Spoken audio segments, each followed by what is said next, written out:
Hello, नमस्कार दोस्तों। आज हम बात करेंगे एसबीआई बैंक के बारे में और जानेंगे इसके इम्पोर्टेंट सपोर्ट और टारगेट के बारे में। साथ ही ये वीडियो आपके एजुकेशन के लिए है, बाय सेल की कोई एडवाइस नहीं है। फिर भी आप ट्रेड करते हैं तो अपने फाइनेंशियल एडवाइजर से कंसल्ट करें। तो चलिए वीडियो की शुरुआत करते हैं। मैंने यहाँ पर आपको पहले पिछली वीडियो में बताया था कि स्टॉक जब तक हमारा नया हाई बनाता है तब तक हमें वेट करना है, और जब स्टॉक में हमारी रेड कैंडल बनती है तब जो है हमें अपना जो है प्रॉफिट लेकर के निकलना है या उसके वहां पर आने पर सतर्क हो जाना है। ये मैंने आपको पिछले वीडियो में बताया था, और ये भी कहा था कि स्टॉक अभी हमारा हर दिन एक नया हाई बना रहा है। तो यहाँ पर देखिएगा कि कैंडल ने क्या किया, यहाँ से स्टॉक में एक अप मूवमेंट आया और स्टॉक ने ये जो लास्ट का लो बनाया था उसके बाद स्टॉक ने इस हाई को, जो पिछला वाला हाई था, स्टॉक ने एग्जैक्ट हमारे इसी हाई का टेस्ट किया और उसके बाद स्टॉक में एक अप मूवमेंट आया जैसे ब्रेकआउट हुआ। तो ये जो लेवल था ये स्टॉक ने हमारा ब्रेकआउट किया और उसके बाद से स्टॉक में एक अप ट्रेंड देखने को मिल रहा।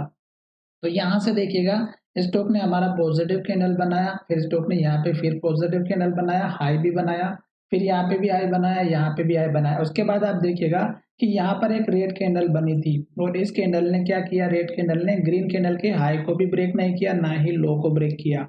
फिर दूसरे दिन फिर पॉजिटिव कैंडल बनी और स्टॉक ने क्या किया कि हमारे इस कैंडल के लो के ऊपर लो बनाया था और इसके हाई को भी ब्रेक नहीं किया। तो हमें तब भी वेट करना था। क्यों? क्योंकि हमारे लिए ये जो कैंडल का हाई और लो था ये सबसे इम्पोर्टेंट था। और नेक्स्ट कैंडल में हाई का ब्रेकआउट हुआ और इस हाई को ब्रेक करके नया हाई बनाया। फिर इस कैंडल में भी हाई का ब्रेकआउट हुआ और इस कैंडल में भी हाई का ब्रेकआउट हुआ। और जो कैंडल की क्लोजिंग हुई है वो लो की तरफ हुई है। तो कल के दिन स्टॉक में गिरावट देखने को मिल सकती है। उसका रीजन यहाँ पर आप देख रहे हैं कि स्टॉक ने रेड कैंडल बनाई और हाई के ऊपर जो है, अगर हमारा पॉजिटिव ट्रेंड रहता तो स्टॉक हमारे इस ग्रीन कैंडल के हाई के ऊपर या एटलीस्ट ग्रीन कैंडल बनाता। पर स्टॉक ने ऐसा नहीं किया, रेड कैंडल बनाई। और कल के दिन यानी कि नेक्स्ट ट्रेडिंग सेशन मंडे को जो स्टॉक में एक जो है एक डाउनफॉल देखने को मिल सकता है। और उस केस में आपका सपोर्ट लेवल जो रखना है, पहला वाला जो इंट्राडे में काम करते हैं इसी कैंडल के लो का रखना है जो यहाँ पर आपको दिख रहा होगा, और इसी कैंडल का हाई रखना है। क्यों? क्योंकि आप यहाँ पर अगर देखेंगे तो इस कैंडल का लो और इस कैंडल की क्लोजिंग सेम है और इस कैंडल का हाई और इस कैंडल की ओपनिंग प्राइस दोनों ही सेम है। तो ये आपका एक तो सपोर्ट लेवल बनेगा। दूसरा सपोर्ट लेवल जो बनेगा वो बनेगा आपका थोड़ा सा नीचे, जो हमारा यहाँ पर पिछली बार हाई बना था। ये दो हो गए। अब बात करते हैं कि स्टॉप लॉस या सपोर्ट लेवल कहाँ रखना है।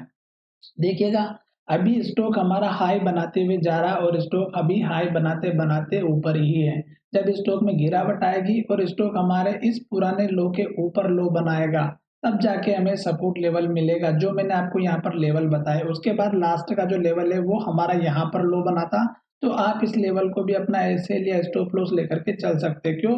क्योंकि स्टॉक में ये इस लो के बाद जो है हमारा ऊपर का लो बनाए। लॉन्ग टर्म में स्टॉक अभी अप ट्रेंड में चल रहा है तो स्टॉक में आप बेफिक्र होकर बैठिएगा।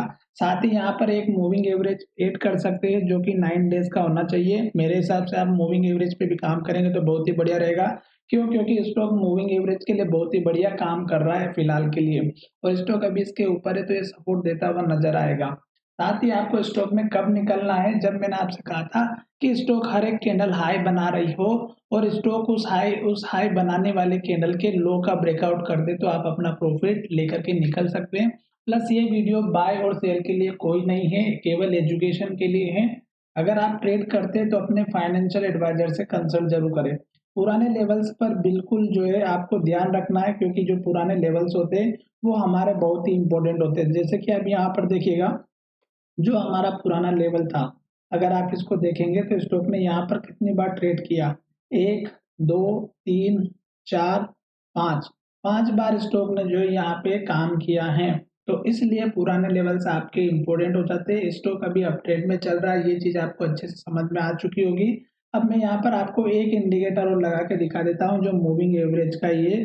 तो आप एटलीस्ट अगर लॉन्ग टर्म के इन्वेस्टर हैं तो आपको कम से कम 200 डेज का एक मूविंग एवरेज जरूर लगा के रखना चाहिए। तो मैं यहाँ पर कलर भी चेंज कर देता हूँ ताकि हमें कलर के बारे में बता रहा है कि 200 दिनों का कौन सा है और 9 डेज का कौन सा है। तो ये देखिएगा दोनों का अगर मूविंग एवरेजेस को देखेंगे तो स्टॉक अभी यहाँ पर ट्रेड कर रहा है और स्टॉक में प्राइस है यहाँ पे। अगर आपको एग्जैक्ट टाइम पे निकलना है तो 9 डेज के मूविंग एवरेज का या लास्ट लो का आपको सपोर्ट या एसएल लेकर के चलना होगा, क्योंकि अगर स्टॉक उस लो को तोड़ता है तो गिरावट जरूर आती है।